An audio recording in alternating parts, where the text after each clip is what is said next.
Donc bonjour à tous, bienvenue à cet Exode Call numéro 13. Ça fait un petit moment que je suis pas, j'ai pas refait de vidéo depuis 2 semaines en fait, essentiellement parce que j'ai eu pas mal de choses à faire et donc difficile de me libérer pour pouvoir faire d'autres enregistrements d'Exode Call. Donc désolé de ne pas avoir prévenu. Bon, je pense que vous n'étiez pas, enfin, vous n'êtes pas suffisamment nombreux pour que j'ai à dire quoi que ce soit ou à justifier énormément de choses, mais je tenais quand même à le préciser que voilà, il y avait pas mal de choses en fin de session, notamment au Québec, bon voilà, il fallait que je règle vraiment tout ça. Maintenant que ça va un peu mieux, je vais pouvoir reprendre le rythme d'un exode call par semaine. Voilà, on verra bien. On fera tout en tout cas pour essayer de maintenir ce rythme. Bref, donc aujourd'hui nous allons attaquer l'étude de la série suivante, la série des sinus n sur n puissance alpha. N'hésitez pas à faire une pause avant que je donne la résolution de cet exercice et puis essayez de le faire par vous-même. Ok, j'espère que vous avez essayé. Donc on va partir pour la résolution. Alors à savoir que ces séries sont assez importantes dans l'histoire, on va dire, des maths. Donc pas d'une si grande importance, mais en tout cas ça a été étudié en tant que série de Hardy, notamment. Hardy comme ceci, ok. Et que ces séries peuvent intervenir également dans le cadre d'études de séries de Fourier, développement en série de Fourier, des choses comme ça. Donc bon voilà, ça peut être, voilà, ça a été un type de série important. Et bon bah normalement vous avez dû buter à une difficulté un peu particulière que nous allons voir là.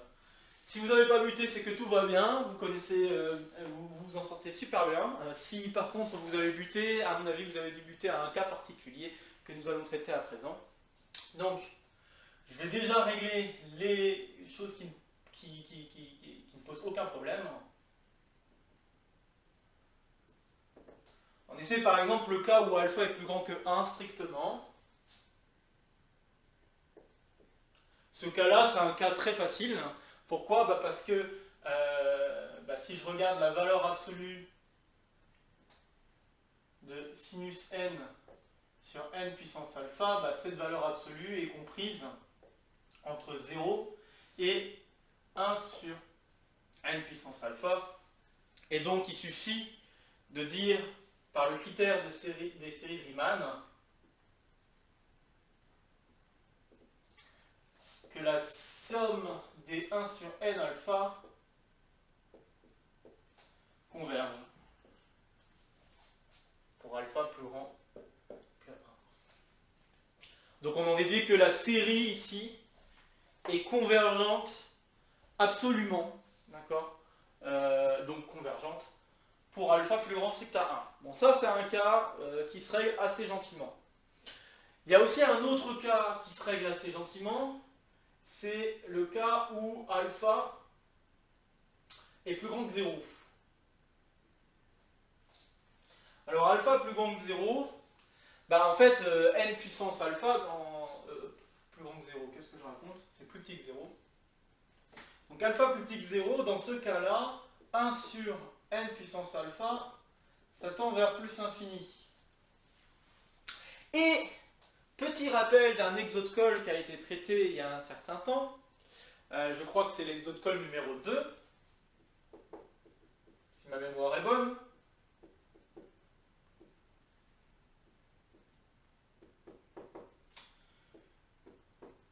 La suite des sinus n, donc sinus n ne converge pas. Là. Enfin, diverge tout simplement. Dire simplement ça. Diverge.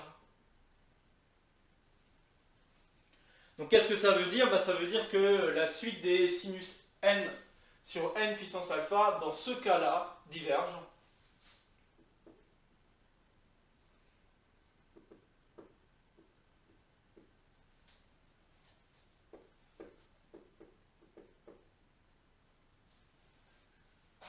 Ok, on a une divergence vers plus infini, puis il y a un autre qui diverge tout en étant borné. Ok, Ok, donc un peu comme -1, 1, -1, 1, -1, 1. Ok. Donc, on en déduit que cette série-là diverge. Enfin, que cette suite-là, pardon, diverge. Et donc, si cette suite-là diverge, alors ça signifie que, que notre série n'a pas de chance de converger. Hein. Donc, ça signifie que la série des sinus n sur n puissance alpha diverge.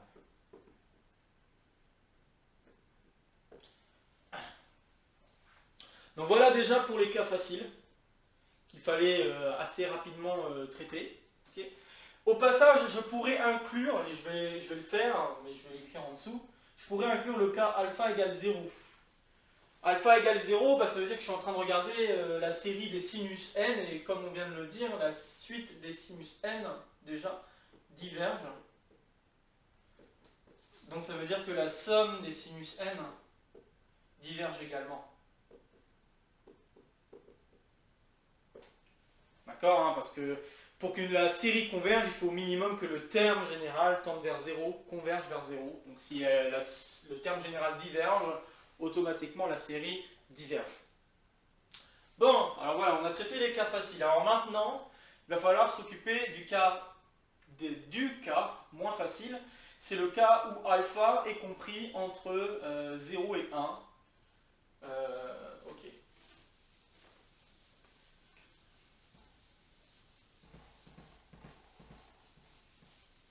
Alors ce cas moins facile, on va réussir à le traiter. Alpha compris entre 0 et 1.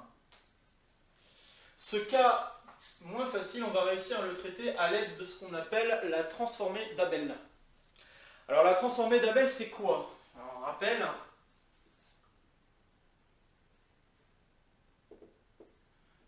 Transformée d'Abel. La transformée d'Abel, c'est en fait, on a deux suites, AN et BN, des suites potentiellement complexes. Il n'y a pas de problème à avoir des suites complexes. Et la transformée d'Abel est la chose suivante. Je peux écrire la somme partielle pour n allant de 0 à grand N de AN BN comme étant A grand N B grand N moins la somme pour petit n allant de 0 à grand N moins 1 de B petit n fois A petit n plus 1 moins A petit n. C'est ça la transformée d'Abel. Avec, je dois le préciser, B petit n ou petit k ou grand N, peu importe, c'est égal à la somme pour k allant de 0 à n des petits b k. Ok. Alors la transformée d'Abel, j'aimerais quand même le dire, parce que ça permet de mieux comprendre cette formule. La transformée d'Abel, en fait, a quelque chose qui ressemble beaucoup à ce qu'on appelle l'intégration par partie pour les intégrales. En effet, les deux suites, vous pouvez les voir un peu comme des fonctions. Et le fait de faire une primitive, c'est faire une intégrale, et faire une intégrale, le lien entre ce qui se passe pour les suites et ce qui se passe pour les fonctions, c'est qu'une intégrale revient à la même chose qu'une somme. Donc là, quand vous faites cette intégrale-là, pour calculer cette intégrale, vous prenez, quand vous faites l'IPP, vous prenez une primitive de B. Primitive de B, c'est donc faire la somme des B, okay, que vous multipliez par votre fonction U si vous voulez, donc la suite A. Et ensuite vous dérivez A. Mais dériver A, c'est quoi? En fait, c'est faire la différence 2 à 2. C'est exactement comme on fait en physique quand on veut dériver pour avoir la vitesse d'un mobile, quand on a des points qui sont espacés d'un certain temps ou d'une certaine distance plutôt, et liés à un certain temps, etc. C'est un peu le même principe, vous faites la différence des deux termes qui se succèdent. Et c'est ça qui va nous donner l'équivalent de la dérivée. Ok, donc voilà. Alors, si vous n'êtes pas convaincu par cette formule, je vais vous la reprouver juste pour dire de réexpliquer pourquoi cette formule est vraie. Ok. Donc, alors je vais partir, le plus simple, c'est toujours de partir du sens où on développe, hein, au passage, j'en profite pour préciser ça. Quand vous cherchez à montrer une égalité, le plus simple, c'est toujours partir du sens, d'un sens où on développe, plutôt que d'un sens où on factorise. Je pense que vous avez plus de mal à voir comment aller de là à là, plutôt que d'aller de là à là, normalement. Okay, donc moi, c'est ce que je vais faire. Je vais partir de là et arriver à lui. Alors, si je manipule cette formule, bon, pour l'instant, je vais essentiellement manipuler ce qui se passe ici, sur la somme, là, ici. Donc, j'ai A grand N, B grand N, moins. Et ce que j'ai, c'est que j'ai la somme pour n allant de 0 à grand N moins 1 de AN plus 1 moins AN fois la somme pour k allant de 0 à n des BK. Donc on a cette formule, ok. Et bon, bah, quand on a une double somme, qu'est-ce qu'on a très envie de faire en général? Bah, c'est échanger les deux sommes. Donc c'est ce que je vais faire. Donc j'ai A grand N, B grand N, moins. Et je vais d'abord faire la somme pour k allant, alors quand on regarde les indices, on voit que grand N moins 1 est plus grand ou égal à n, qui est plus grand ou égal à k, qui est plus grand ou égal à 0. D'accord? Si on ordonne les indices utilisés, et, voilà, et bien, les variables muettes notamment, et bien, on se retrouve avec ça. Si je mets k en premier, k doit être compris entre 0 et n moins 1. Donc j'ai 0 grand N moins 1. Et puis la deuxième somme, ça va être la somme pour petit n allant de... Alors je dois partir de k, maintenant que j'ai introduit k. Donc petit n allant de k jusqu'à grand N moins 1. Voilà, donc c'est bon. Hop, je viens d'échanger mes deux sommes. Et ce qu'il y a à l'intérieur reste la même chose, donc bk, an plus 1 moins an. Ok, donc j'ai a grand N, b grand N, moins... Alors, comme vous vous en doutez, le BK, je le sors de la somme, et cette deuxième partie de somme est une somme télescopique. Okay, on va faire un télescopage, et on va avoir la somme, on va avoir la somme pour k allant de 0 à grand N moins 1 de BK, fois, alors quand on a un télescopage, on prend le dernier terme, moins le premier terme. Donc le dernier terme, ça va me donner A grand N. Et moins le dernier terme c'est AK. Donc je me retrouve avec ça. Très bien. Alors maintenant je développe, je rassemble. Donc si je développe et que je rassemble, ce que j'obtiens c'est A grand N, B grand N, moins A grand N fois la somme pour K allant de 0 à grand N moins 1 de BK, plus, parce que moins fois moins, somme pour K allant de 0 à grand N moins 1 des AKBK. Donc là, je suis déjà très content parce que ça ressemble beaucoup à ce que je dois obtenir. Et puis, bon, bah, si je regarde ce qui se passe ici, bah, là, en fait, on a B grand N. Ça, c'est B grand N moins 1. Et quand on voit que le A grand N, on peut le mettre en facteur. Et on a B grand N moins B grand N moins 1. Donc, B grand N moins B grand N moins 1, par définition, c'est donc petit B grand N. Enfin, petit B grand N, voilà, c'est ça. Et donc, bon, bah, c'est le dernier terme qui manque pour que la somme soit la bonne. Donc, bon, là, je vais, hop, directement dire, c'est égal là-haut. Ok.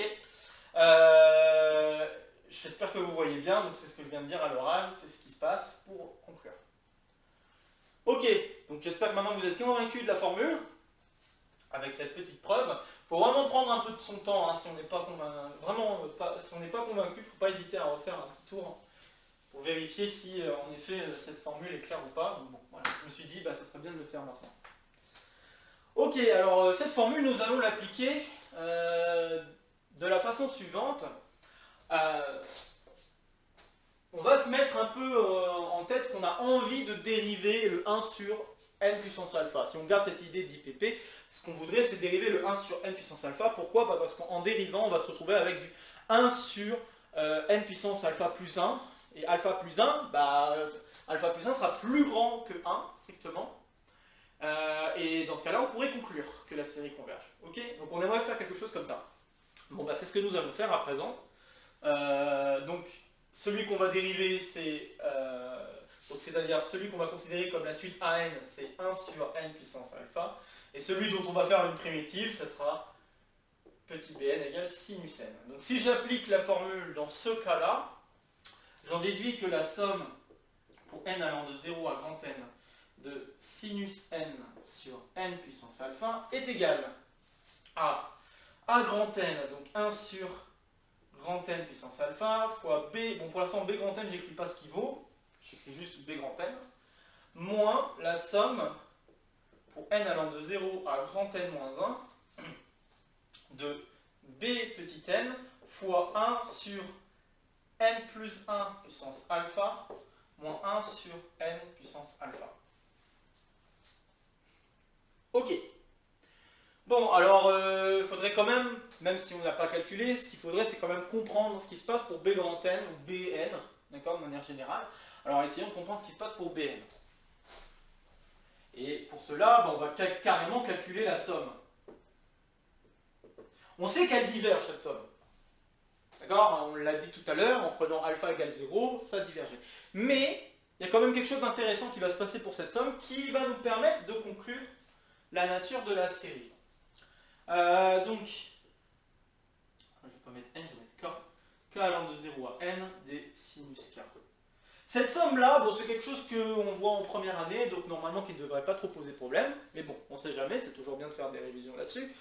Le sinus k, pour le calculer, on prend la partie imaginaire de l'exponentielle. Je pense que c'est le plus rapide pour le faire. Donc faisons ça, je prends partie imaginaire, et la partie imaginaire se comporte très bien avec la somme. Ok?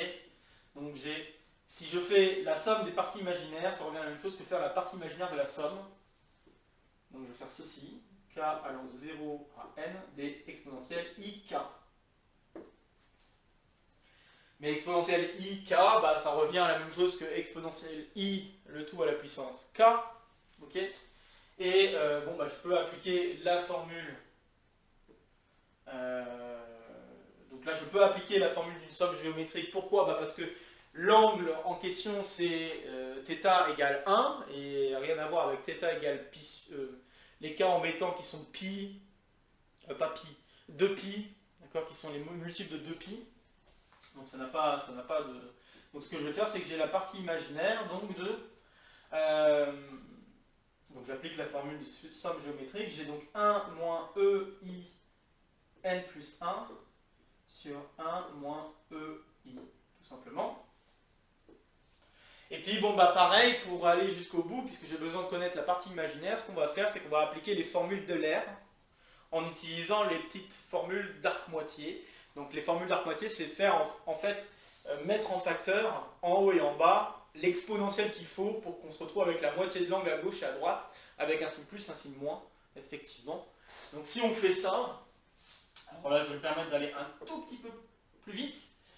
On a donc e i n plus 1 sur 2 fois, et ce qu'on va se retrouver, on va se retrouver en haut avec du sinus. Bon alors, le 1 moins, je peux échanger, donc le signe moins pourrait se simplifier, je vais écrire directement que j'ai sinus n plus 1 sur 2.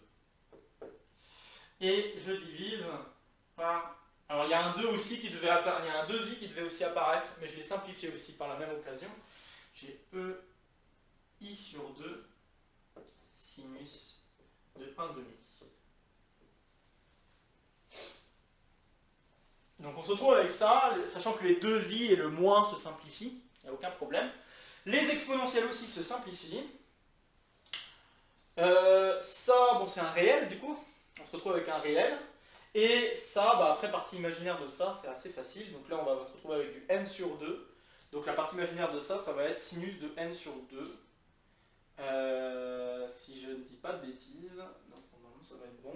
Donc j'ai sinus de n sur 2 fois sinus de n plus 1 sur 2, le tout sur sinus de 1,5.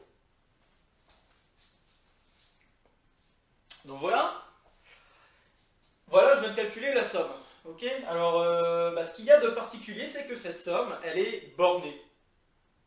D'accord? Le 1,5, il est non nul, donc il n'y a aucun problème. Et chacun des sinus est compris entre moins 1 et 1. Donc la valeur absolue de Bn est toujours plus petite, alors toujours plus grande que 0, mais toujours plus petite que 1 sur... Alors sinus 1,5, c'est positif. Est-ce que c'est positif? Comme je ne suis pas sûr, je vais mettre valeur absolue de sinus 1,5. Mais...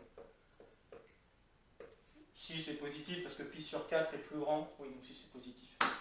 Donc voilà, sinus 1,5 c'est positif, donc je peux écrire directement sinus 1,5. Donc ce Bn est toujours compris entre ces deux choses pour tout n, donc la suite grand Bn est bornée. Et ça va avoir une réelle importance. Ok. Alors,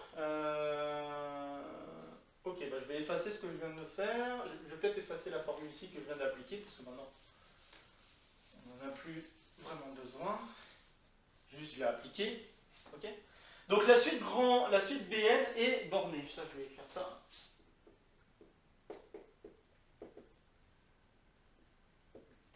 Et il y a autre chose d'intéressant aussi. Alors l'autre chose intéressante, ça serait de manipuler un petit peu cette soustraction qui est ici. Si on la manipule un petit peu, alors, si on la manipule un petit peu, ce qu'on peut faire, c'est que je vais mettre... ouais. Alors ce qu'on va faire, c'est que je vais faire un développement limité. En fait, je vais essayer de comprendre le comportement asymptotique de cette partie de suite. Et vous allez voir quelque chose qui va s'en ressortir. Donc, ce qui m'intéresse, c'est de voir le développement asymptotique de lui. Alors, moins alpha. Donc, je vais mettre le n puissance moins alpha en facteur. J'ai 1 plus 1 sur n puissance moins alpha. Et si j'utilise le développement limité, ce que j'obtiens, c'est que ça, c'est égal à... Je n'ai pas besoin d'un développement limité si grand, je pense. J'ai 1 moins... Ah, oh. On va pas oublier, donc j'ai le n puissance moins alpha fois 1 moins alpha sur n. Oups. Plus petit o de 1 sur n. Donc ça, c'est quand n tend vers l'infini. Donc ça, c'est égal à quoi? C'est égal à 1 sur n puissance alpha moins, moins alpha sur n puissance alpha plus 1 plus petit o de 1 sur n puissance alpha plus 1. Ok? Et donc si j'enlève le 1 sur n puissance alpha, j'en déduis que ça, c'est équivalent, quand n tend vers l'infini, à moins alpha sur n puissance alpha plus 1. Exactement comme on l'aurait voulu, au sens où on dérivait 1 sur n puissance alpha. C'est exactement ce qui se passe là. Bon, donc on en déduit que la série des an plus 1 moins an converge, et converge même absolument. Donc je vais effacer ce que je viens de faire là comme petit dl, pour juste préciser quel était à quoi était équivalent cette somme-là. Donc là, ce qu'on vient de montrer, c'est que la suite des an plus 1, voilà, que la série est convergent absolument. Donc la série des an plus 1 moins an, n plus grand que 1, plutôt, parce que sinon ça peut... Oui, ah oui, j'ai zappé ça. Alors, je le modifie là. L'indice ici, il faut que je mette 1. Bien sûr, sinon ça va pas... Bon, ça change pas grand-chose au calcul final de toute façon, Bn, mais c'est pas... Oui, Bn, de toute façon, ça commençait à... Que je le commence à 0 ou pas, ça change rien, parce que sinus de 0, ça fait 0. Voilà, d'accord? Donc ça change absolument rien. C'est une petite bêtise. Ça arrive des petites bêtises comme ça, donc bon, voilà. Il faut le voir dès qu'on le voit. Donc cette série converge absolument. Bon, j'affirme qu'avec ces deux choses-là en plus, je peux conclure que la série converge. Donc la série des sinus n sur n puissance alpha converge. Alors, voyons pourquoi.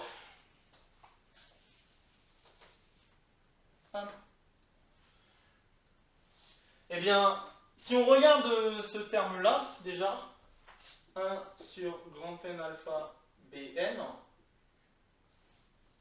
Ah oui, j'ai oublié de préciser, il faut aussi dire que la suite AN converge vers 0, je pense. Je pense que ça c'est important. Parce que sinon je vais avoir du mal, notamment pour cette partie-là. Mais c'est pas grave. De toute façon, j'ai remplacé AN directement par son expression. Mais sinon, le théorème général, il faut que AN tende vers 0. Sinon, on pourrait peut-être avoir des problèmes, je pense. Enfin. Donc, ça tend vers 0, ça, quand grand N tend vers l'infini. D'accord? Pourquoi? Parce que B grand N est borné, et vous multipliez par quelque chose qui tend vers 0, donc ça, c'est mort. Maintenant, si je regarde la somme pour n allant de 1 à grand N moins 1, et si je regarde la somme en valeur absolue, alors je me permets de réécrire AN plus 1 moins AN, eh bien ça c'est inférieur ou égal à une certaine constante qu'on va appeler grand M, qui pourrait correspondre à cette valeur-là, grand M fois la somme pour n allant de 1 à grand N moins 1 de valeur absolue de AN plus 1 moins AN. Et d'après ce qu'on a vu juste avant, on avait vu que cette différence est équivalente à ça, et ça c'est convergent absolument en termes de série, donc ceci converge. On en déduit alors que cette deuxième partie de série là, enfin cette partie de somme ici, converge quand grand N tend vers plus infini. Ok? Donc je vais effacer un petit peu ce que j'ai écrit pour pouvoir avoir de la place. Donc je vais réécrire en combinant un peu ce que je commençais à écrire en haut. Donc là, ça tend vers 0 quand grand N tend vers l'infini. Et ça converge même absolument quand n, oups, je vais écrire CVA en bas plutôt, quand grand N tend vers l'infini. Bon, du coup on a un truc qui tend vers 0, un truc qui converge, on conclut que la série de départ converge. Et voilà, conclusion de toute notre étude. Si alpha est strictement positif, alors la série, on peut même faire un si seulement si, la série converge si et seulement si alpha est strictement plus grand que 0. Et voilà pour cet exercice de colle. Bon, j'espère que cet exercice de colle vous a plu. N'hésitez pas à partager la vidéo comme d'habitude. N'hésitez pas non plus à envoyer un petit commentaire, 2-3 petites choses s'il y a des choses que vous voulez, que vous avez des questions ou que vous voulez souligner ou surligner. Je vous dis à la semaine prochaine. J'espère, et cette fois-ci je pense que ce sera le cas. À la semaine prochaine pour l'exo de colle numéro 14, et d'ici là, portez-vous bien. Salut à tous!